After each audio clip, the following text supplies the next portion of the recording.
effective evaluation. No matter what your vocation, the ability to effectively evaluate any situation is crucial. Learn and practice the finer points of offering constructive criticism. Susanne Melling, DTM, is our presenter tonight, with John Penny acting as media consultant. Susanne is a member of the Toastmasters of Greater Burlington and Green Mountain Toastmasters. She believes that evaluations of member speeches are what sets Toastmasters apart from other speaking organizations. Without listening to many, many speeches and evaluations, I would never have changed my evaluation style.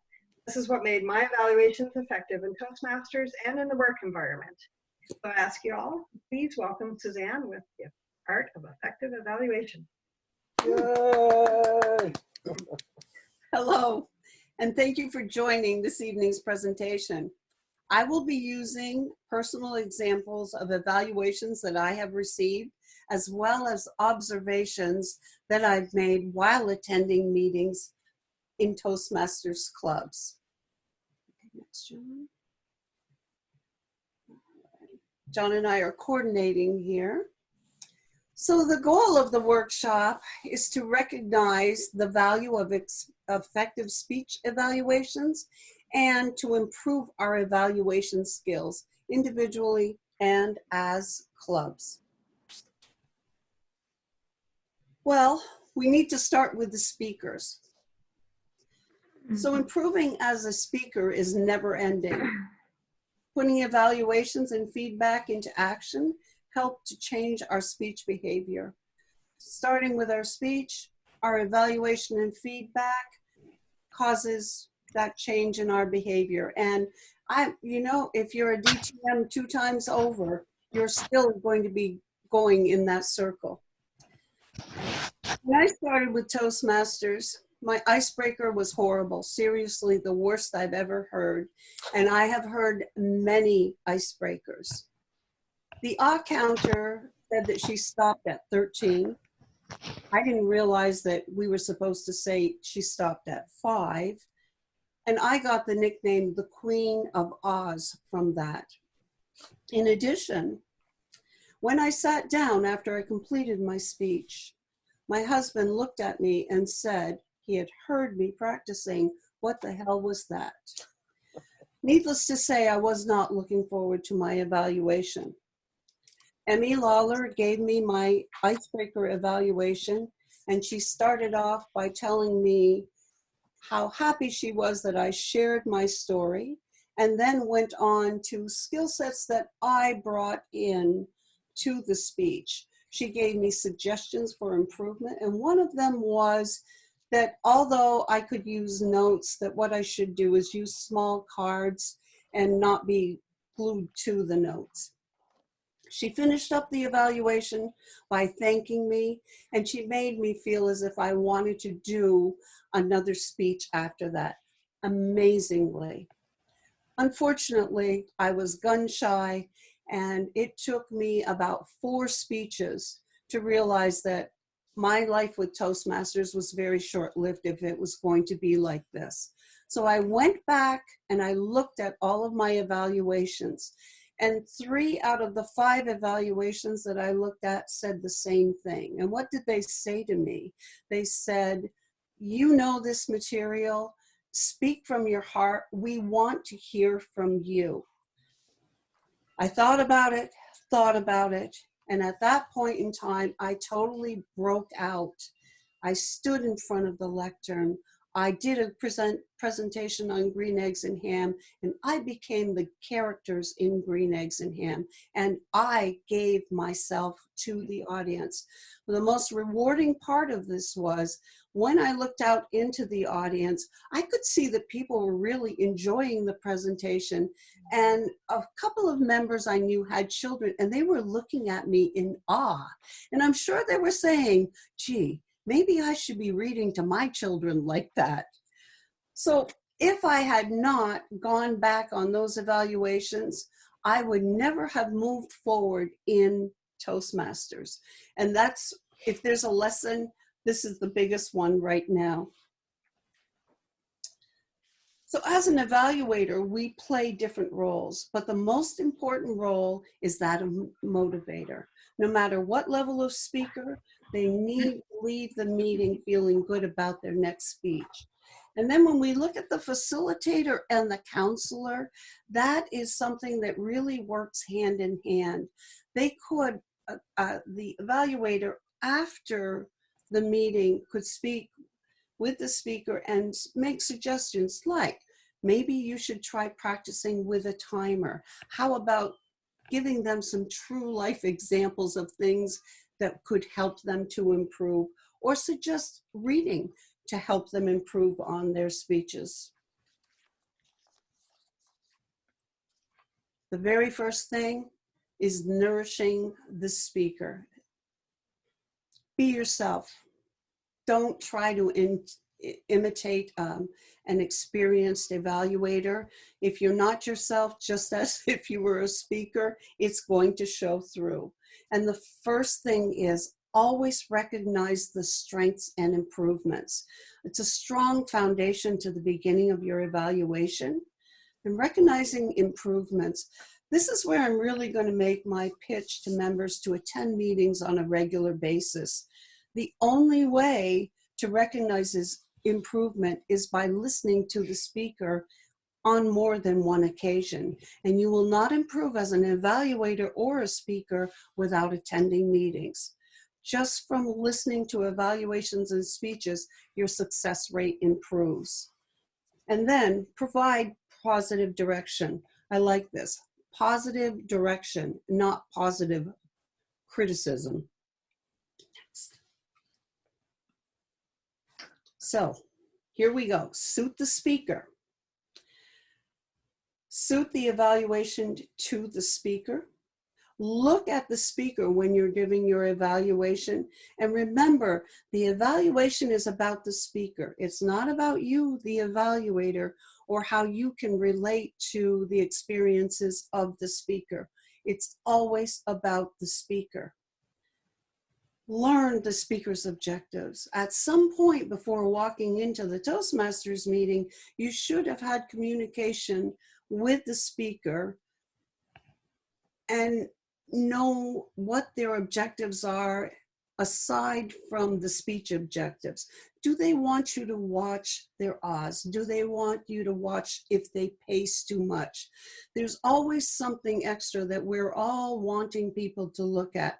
So as an evaluator, you need to walk into that meeting prepared to give that evaluation and have all of your information from the speaker. Excuse me, Suzanne? Yeah? Just for a minute. Your presentation is not on slideshow. It's on PowerPoint format.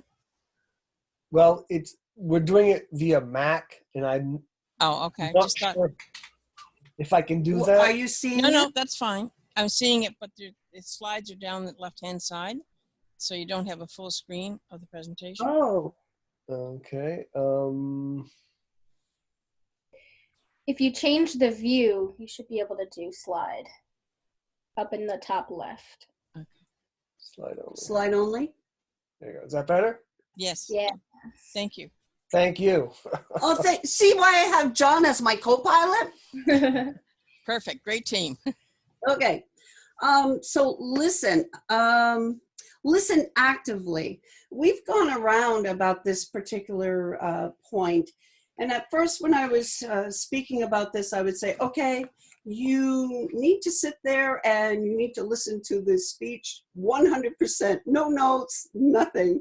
And recently, a member of one of our clubs said, you know, I really disagree with that because I need to jot some notes down. And I have to admit that I myself found I listened to a speech without making any notes, and boy, did I scramble later. So yes, when you're listening to the speech, jot down a few notes just as reminders to you, but you should not be sitting there and writing the entire evaluation. And I don't know about you, but I've seen it done, and I've even done it myself.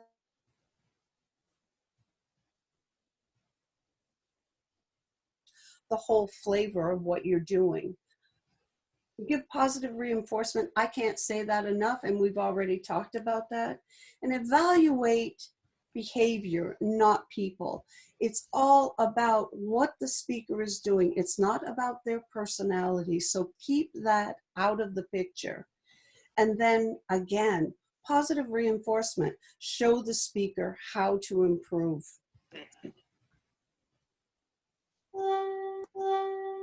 Uh-oh.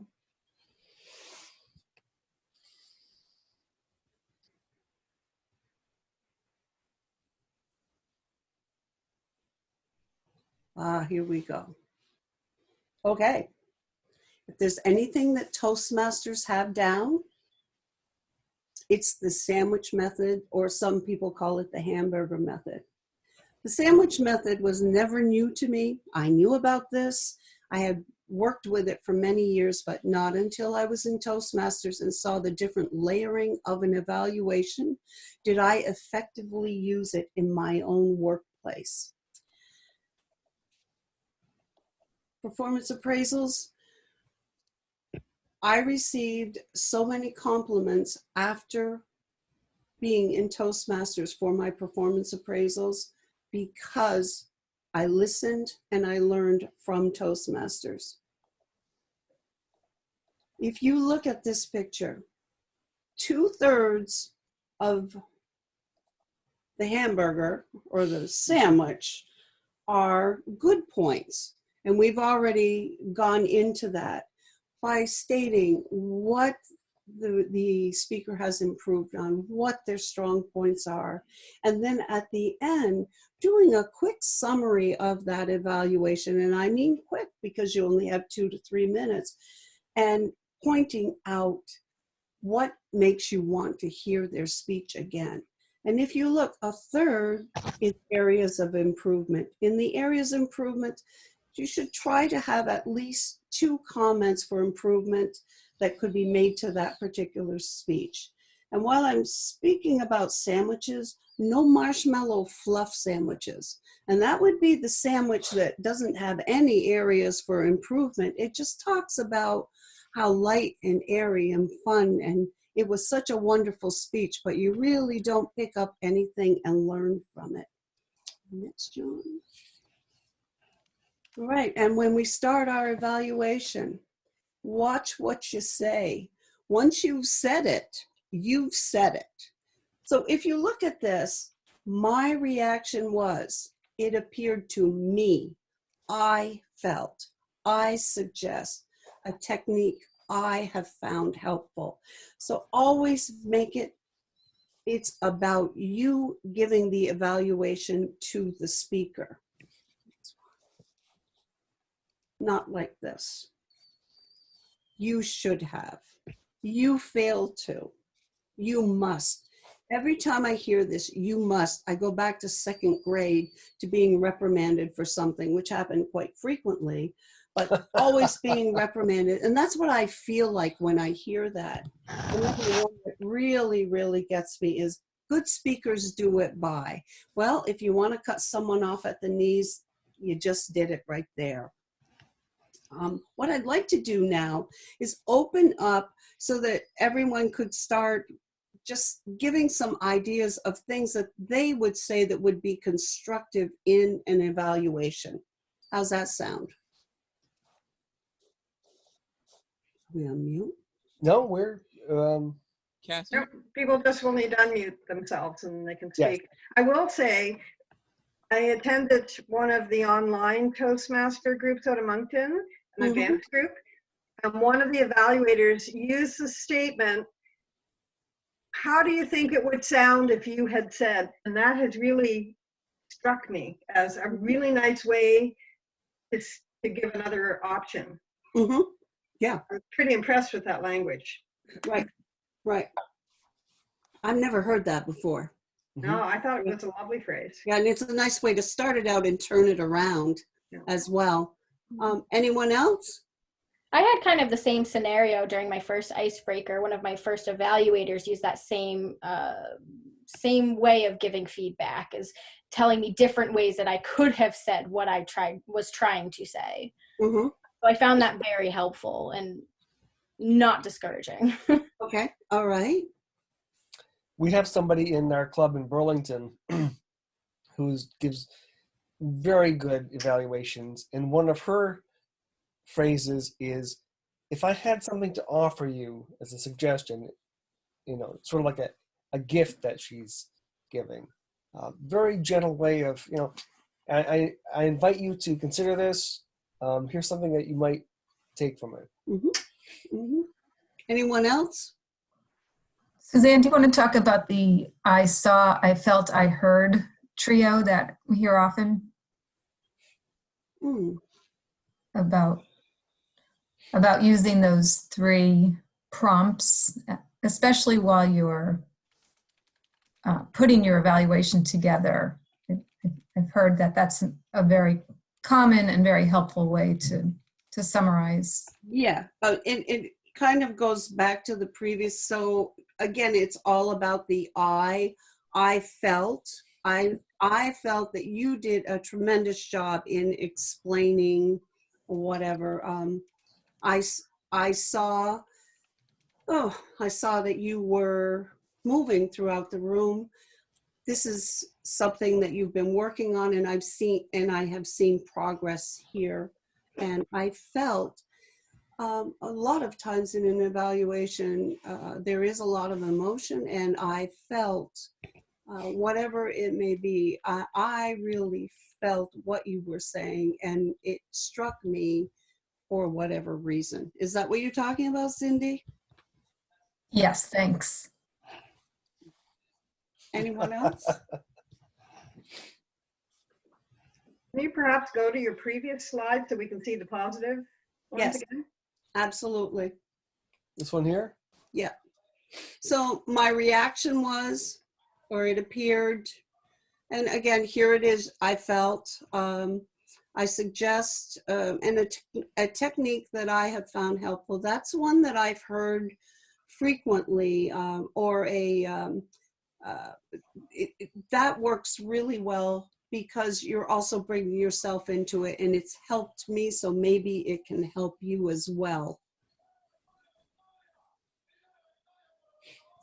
Yeah, I really like that, the technique that I have found helpful, because it's not assuming that it's the right way.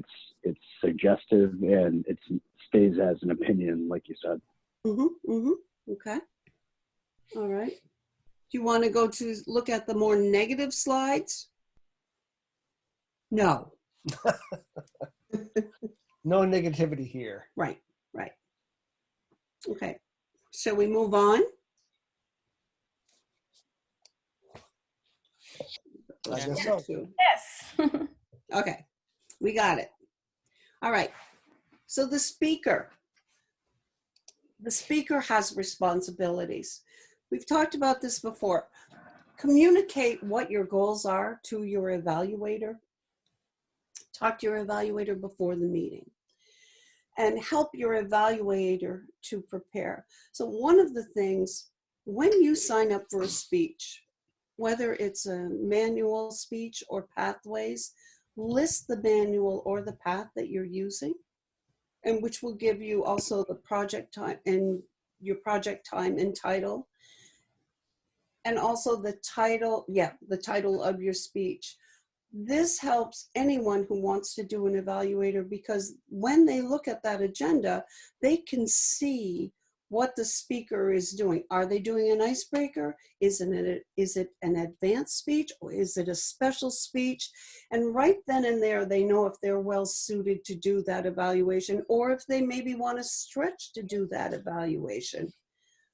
Pathways gives the speakers so much information when they're preparing for a speech. I was just reading some information about it, and it's actually about my next project, which is Research Your Project. And it was amazing to me. They basically will write my speech for me if I read everything that they want, if I read everything. So I just am looking at Pathways quite differently now, because I just can't get over the education that's right there for each and every speech that we do. Prepare diligently. This is one of the things that practice, practice out loud, practice with a timer. One of the things that I really speak to people about the most frequently is taking the Toastmasters timer and using that when you're practicing a speech, because I find that I'm a time nut. So when I'm listening to a speaker and the speech is 5 to 7 minutes long and they come in at 4 minutes, what that says to me is they probably just put this together very quickly and came to the meeting. If it's a 5 to 7 minute speech and they go to, say, 8 minutes and 30 seconds, practice, but they could be cutting a little. 5 to 7 minute speech, 14 minutes tells me we've got 2 speeches in there.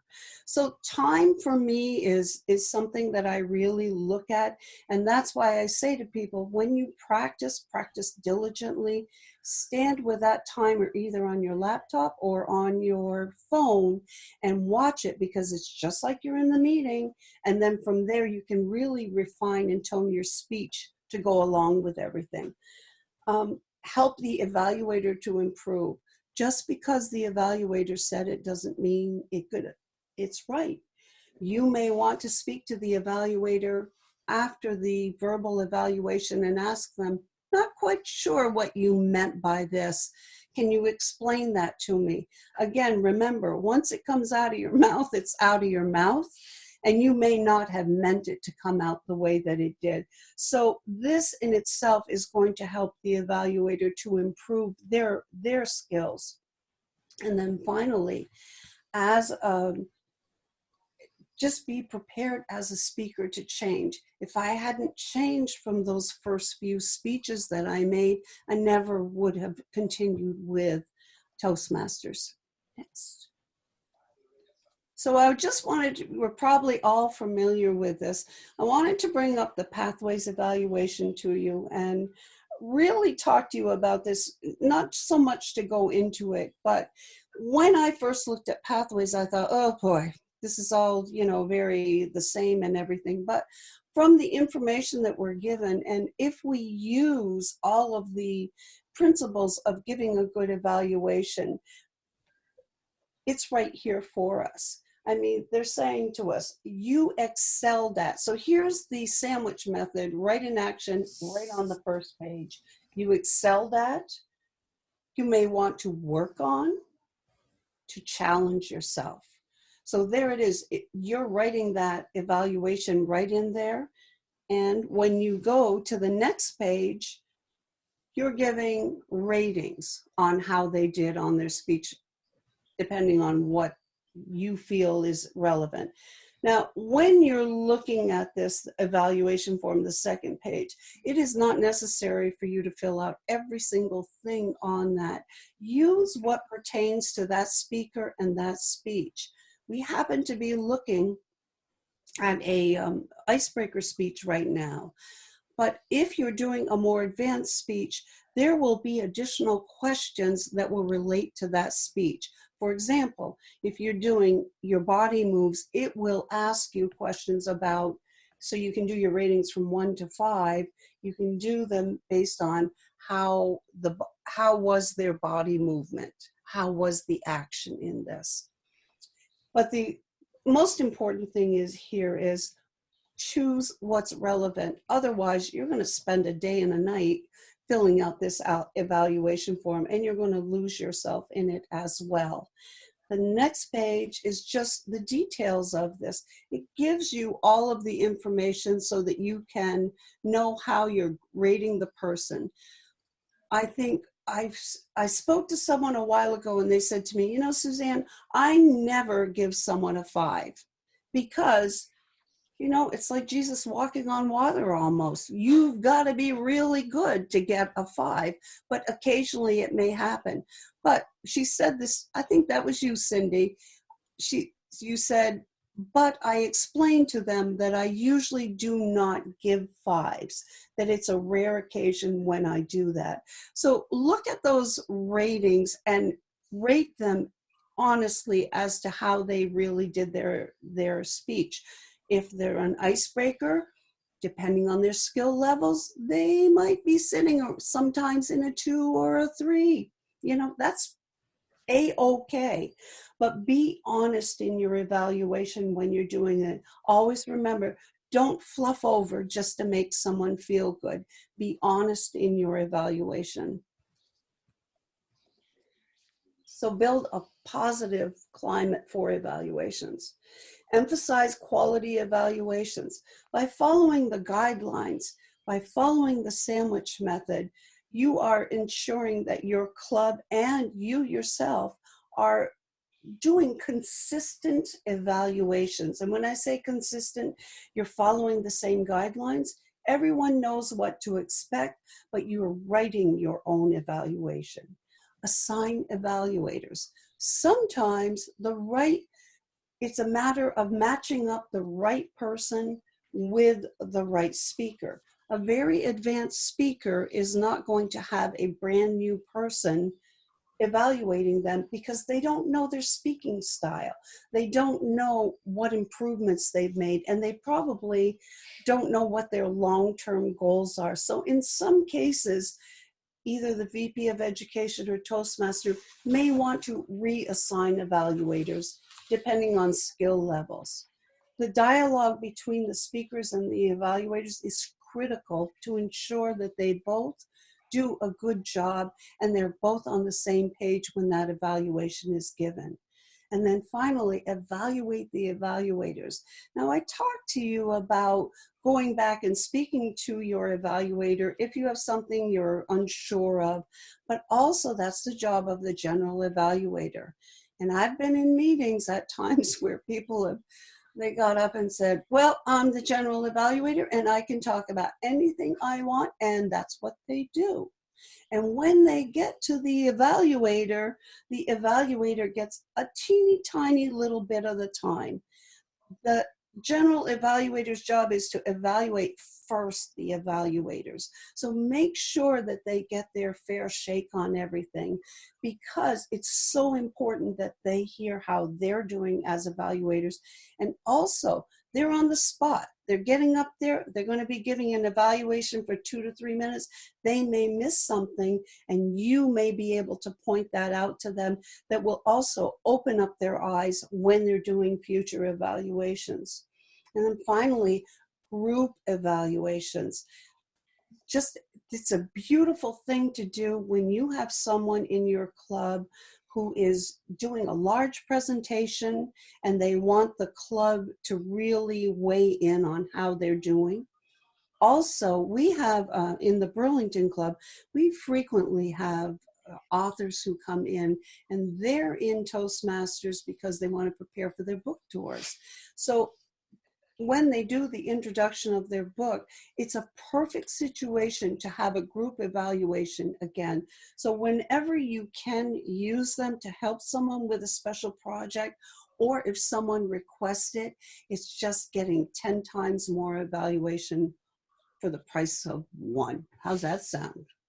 Such a deal. There's such a deal. And then finally, how to change your evaluation behavior. First of all, decide what you want to change, put the change into action, and then finally, never, ever, ever stop improving. And that's it. Thank you. Thank you, Susanne. I'm curious on this last one. Can you tell us about something that you recognized you needed to change in your evaluating? An example?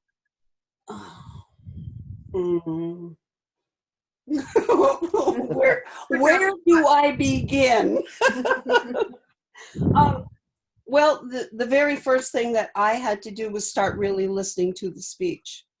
That was something that I truly struggled with. And over time, I would miss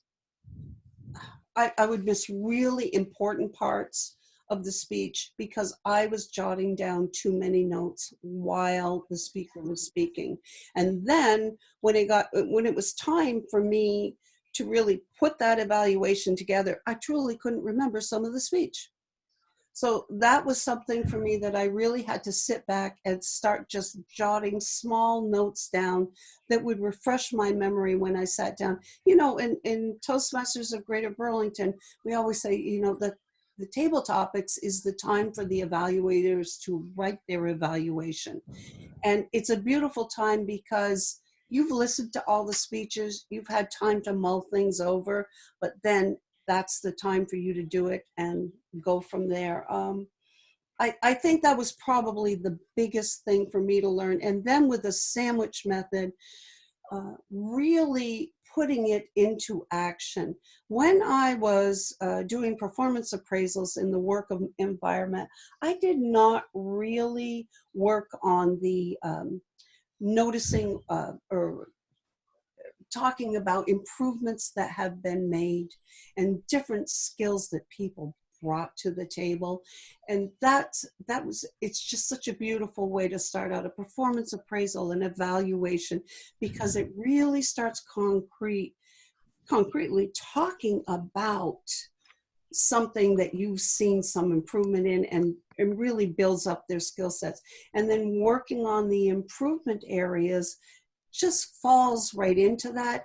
And then finishing up the end with in using the end of an evaluation as a very short, swift summary to tie those two areas together, because you don't really need to repeat so much from the first part of your evaluation, but at the end you sure want them leaving feeling like they ate a jar of honey, and boy is this good.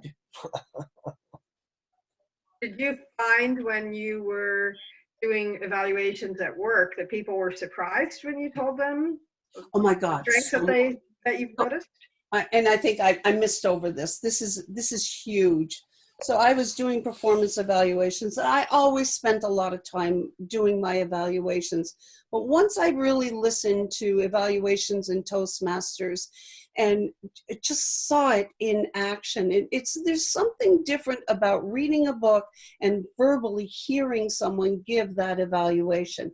And from that, when I went back, and it was in my last job, when I was doing my performance evaluations, I started getting comments like, well, to explain, we had to hand our evaluations in, and a group of people would read them and make suggestions and everything. And in the past, I would get suggestions.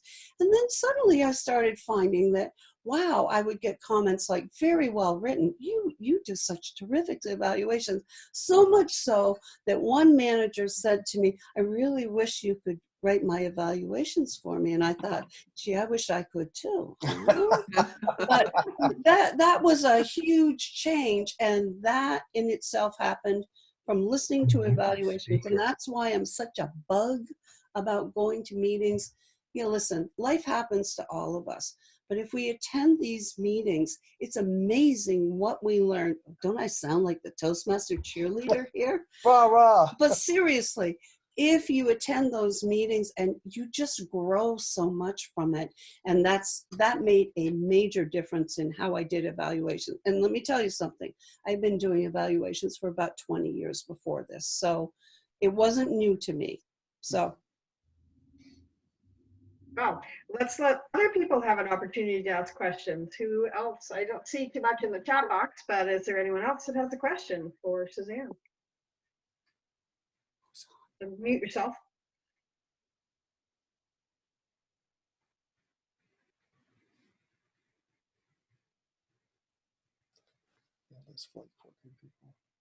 Quiet crowd.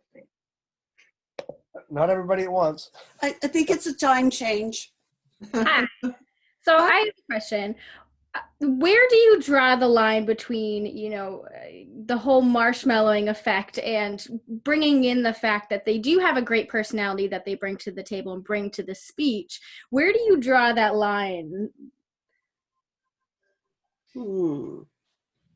So are you saying that's a tough one. Because I do tend to focus on the positive aspects of the speech, and in turn, it does kind of turn into a marshmallow type of effect and feel to my evaluations. Mm-hmm. at first, I actually, when I first started evaluating, I would kind of nitpick a little bit, Right. actually a lot, to the point where it was almost coming off as negative versus a positive feedback. Right.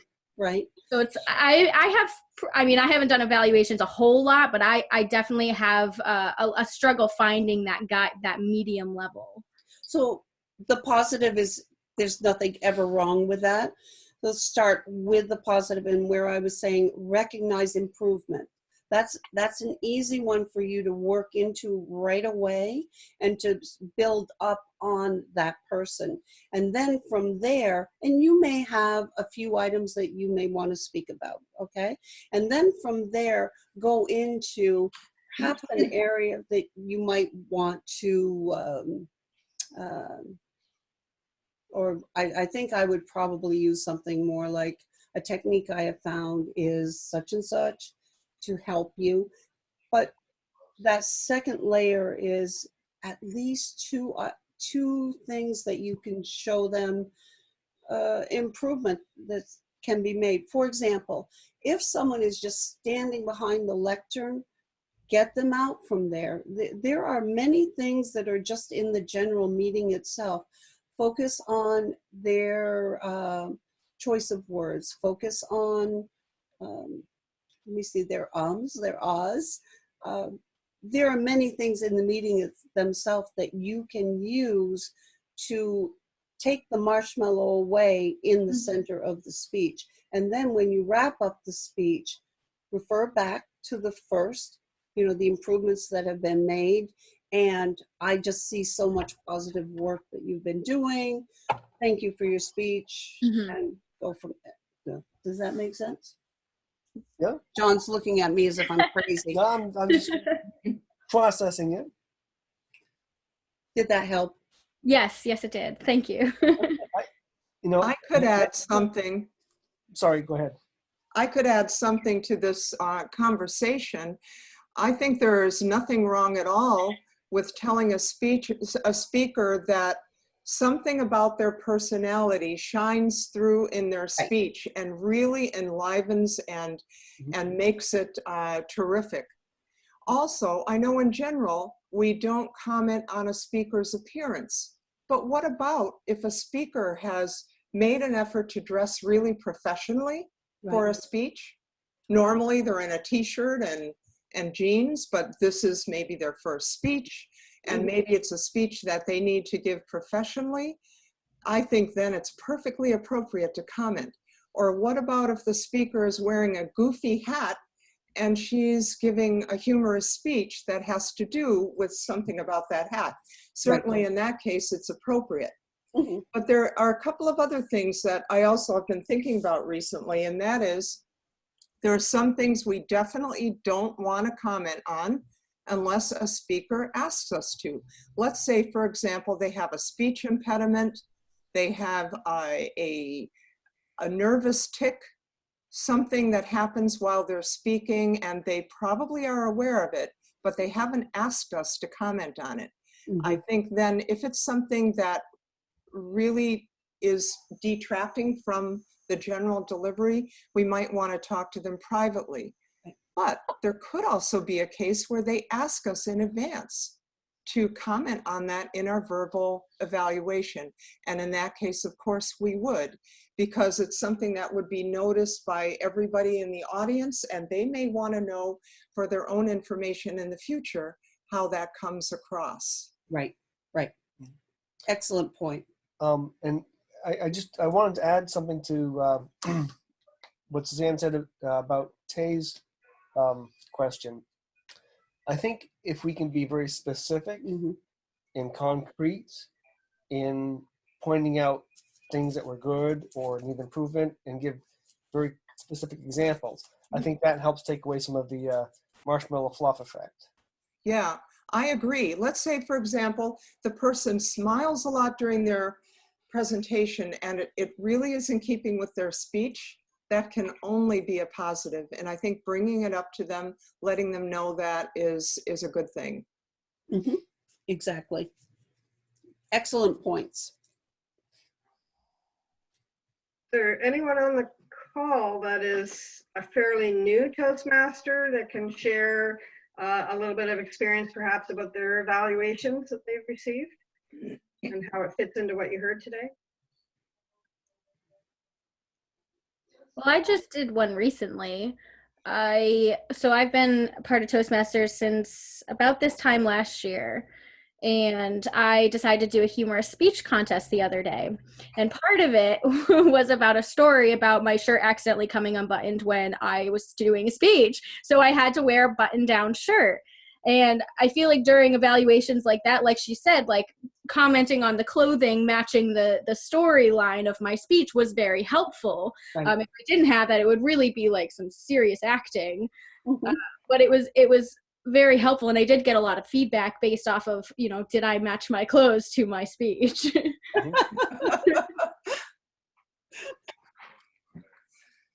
I had an experience early on. It was the second speech I gave in Toastmasters. I had been a member for only about a month.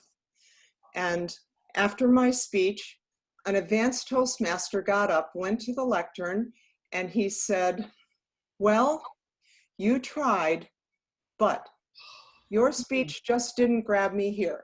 He touched his heart and he said, I suggest that you think about what might accomplish that and try again. And then he sat down. I was like absolutely stunned. Wow. I was too stunned to say anything. I should have asked him how could I better have met his expectations, but I didn't.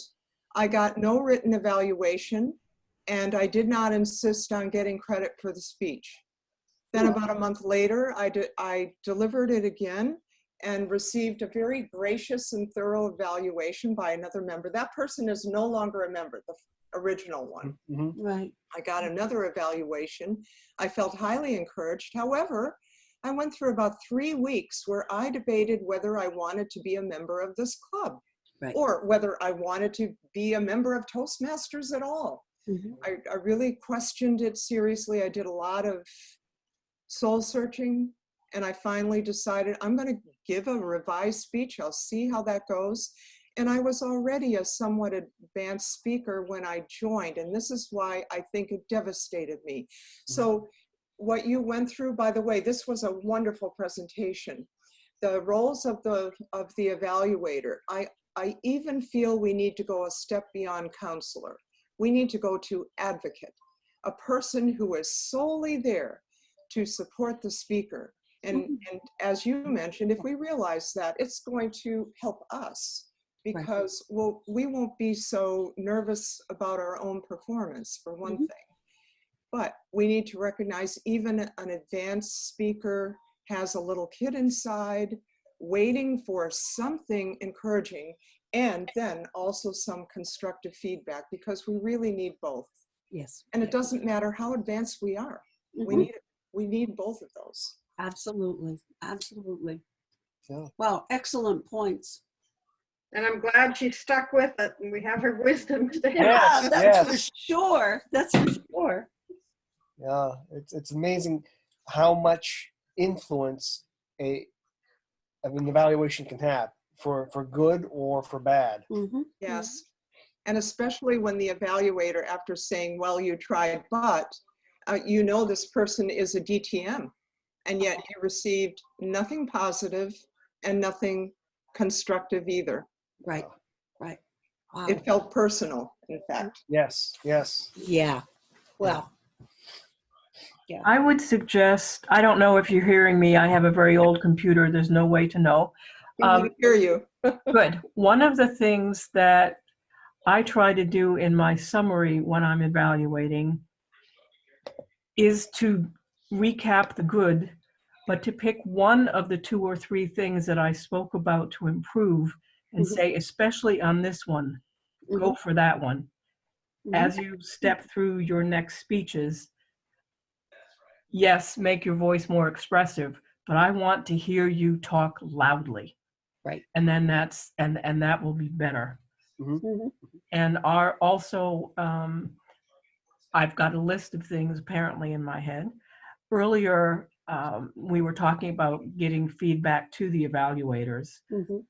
In my club, and I'm sure many others, you have that little tear sheet to give feedback. Right. Every single member is encouraged by the general evaluator or the Toastmaster or both to give feedback if they absolutely feel they should to whoever has spoken about whatever, including if you wanted to tell an evaluator something either in writing or to catch them afterwards. That's about it. Excellent. Thank you. Wow. Terrific ideas. Do I hear something? I think someone's got a radio or speakers on in the background. Oh. Anybody else with some thoughts or comments or something maybe they wished had been handled better in the suggestions that Susanne has provided? Yeah, I have a thought. This is Emmy. That it can be helpful to remind, particularly new members, that evaluators are learning as well, and not all evaluators are created equal.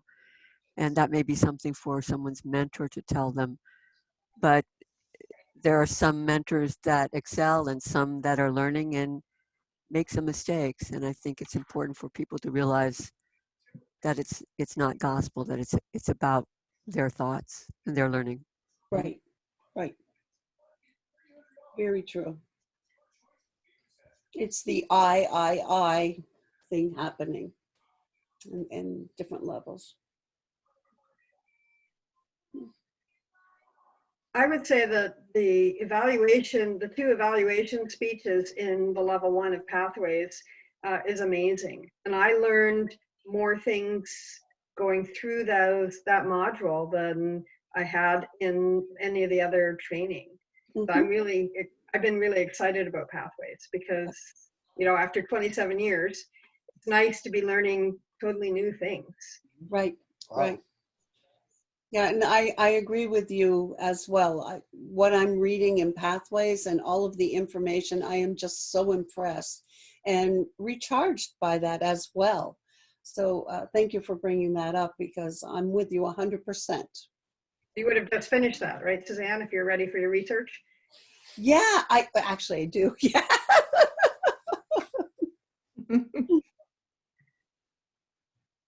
Any other thoughts, comments? We still have a few minutes, but doesn't mean we can't end early.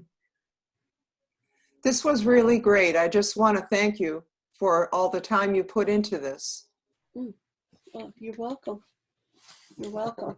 This is one of my favorite topics, is evaluations, because I just think that it doesn't matter what you do in life.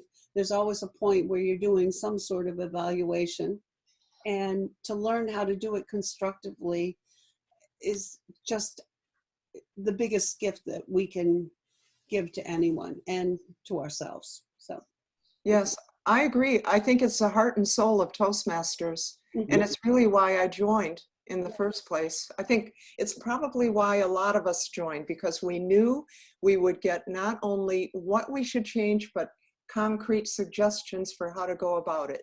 Right. And I know that's been true for me. Yep, definitely. And I have been very fortunate that for the most part I've had very good evaluators.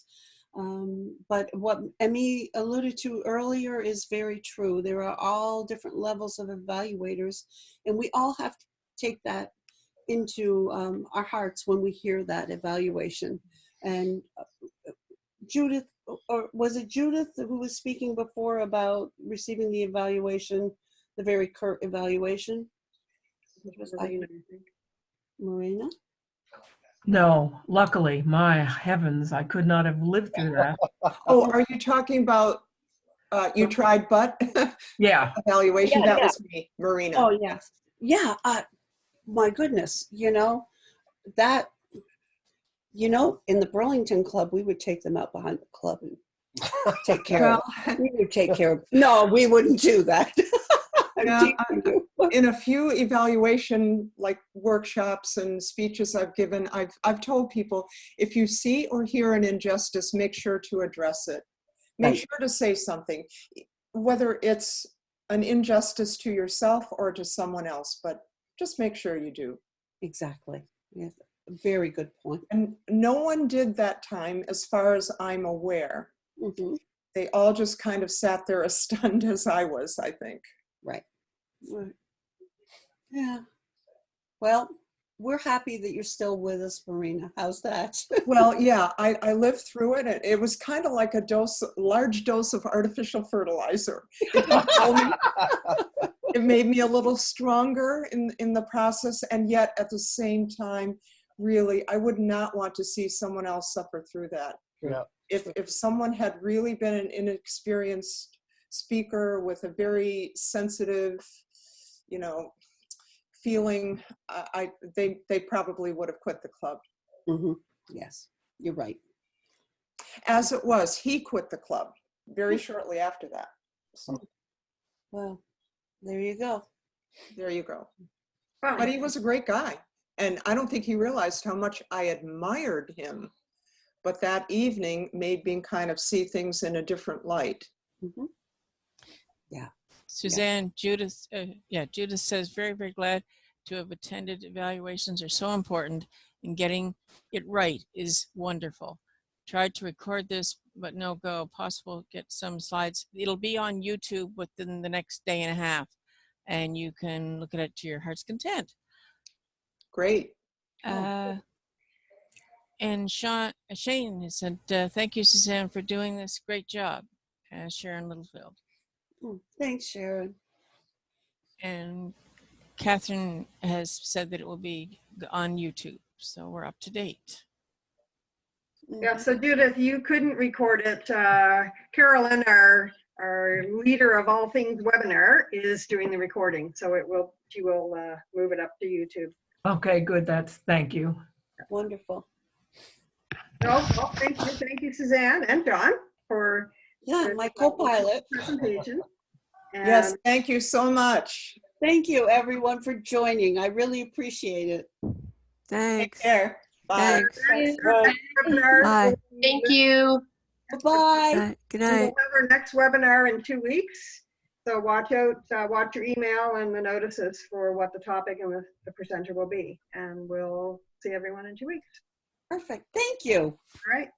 Bye-bye. Bye. Love to sleep for your loss of extra hour.